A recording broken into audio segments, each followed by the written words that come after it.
एकलव्य की गुरु भक्ति। आचार्य द्रोण राजकुमारों को धनुर्विद्या की विधिवत शिक्षा प्रदान करने लगे।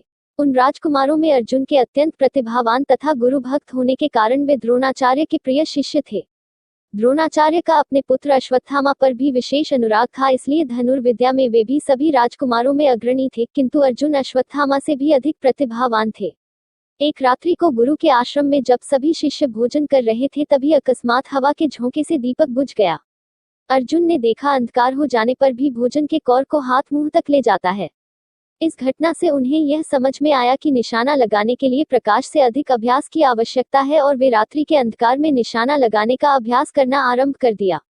गुरु द्रोण उनके इस प्रकार के अभ्यास से अत्यंत प्रसन्न हुए। उन्होंने अर्जुन को धनुर्विद्या के साथ ही साथ गदा, तोमर, तलवार आदि शस्त्रों के प्रयोग में निपुण कर दिया। उन्हीं दिनों हिरण्य धनु नामक निषाद का पुत्र एकलव्य भी धनुर्विद्या सीखने के उद्देश्य से द्रोणाचार्य के आश्रम में आया, किंतु निम्न वर्ण का होने के कारण द्रोणाचार्य ने उसे अपना शिष्य बनाना स्वीकार नहीं किया। निराश होकर एकलव्य वन में चला गया। उसने द्रोणाचार्य की एक मूर्ति बनाई और उस मूर्ति को गुरु मानकर धनुर्विद्या का अभ्यास करने लगा। एकाग्रचित से साधना करते हुए अल्पकाल में ही वह धनुर्विद्या में अत्यंत निपुण हो गया। एक दिन सारे राजकुमार गुरु द्रोण के साथ आखेट के लिए उसी वन में गए जहां पर एकलव्य आश्रम बनाकर धनुर्विद्या का अभ्यास कर रहा था। राजकुमारों का कुत्ता भटककर एकलव्य के आश्रम में जा पहुंचा। एकलव्य को देखकर वह भौंकने लगा। इससे क्रोधित होकर एकलव्य ने उस कुत्ते अपना बाण चलाकर उसके मुंह को बाणों से भर दिया। एकलव्य ने इस कौशल से बाण चलाए थे कि कुत्ते को किसी प्रकार की चोट नहीं लगी, किंतु बाणों से बिंध जाने के कारण उसका भौंकना बंद हो गया।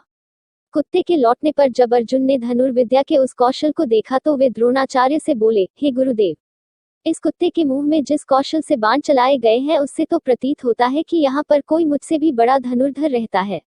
अपने सभी शिष्यों को लेकर द्रोणाचार्य एकलव्य के पास पहुंचे और पूछे, हे वत्स, क्या ये बाण तुम्ही ने चलाए हैं? एकलव्य के स्वीकार करने पर उन्होंने पुनः प्रश्न किया, तुम्हें धनुर्विद्या की शिक्षा देने वाले कौन हैं?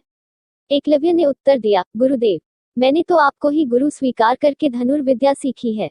इतना कहकर उसने द्रोणाचार्य की उनकी मूर्ति के समक्ष ले जाकर खड़ा कर दिया। द्रोणाचार्य नहीं चाहते थे कि कोई अर्जुन से बड़ा धनुर्धारी बन पाए। वे एकलव्य से बोले, यदि मैं तुम्हारा गुरु हूं तो तुम्हें मुझको गुरु दक्षिणा देनी होगी। एकलव्य बोला, गुरुदेव, गुरु दक्षिणा के रूप में आप जो भी मांगेंगे मैं देने के लिए तैयार हूँ।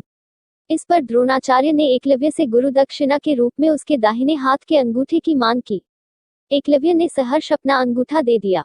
इस प्रकार एकलव्य अपने हाथ से धनुष चलाने में असमर्थ हो गया तो अपने पैरों से धनुष चलाने का अभ्यास करना आरंभ कर दिया।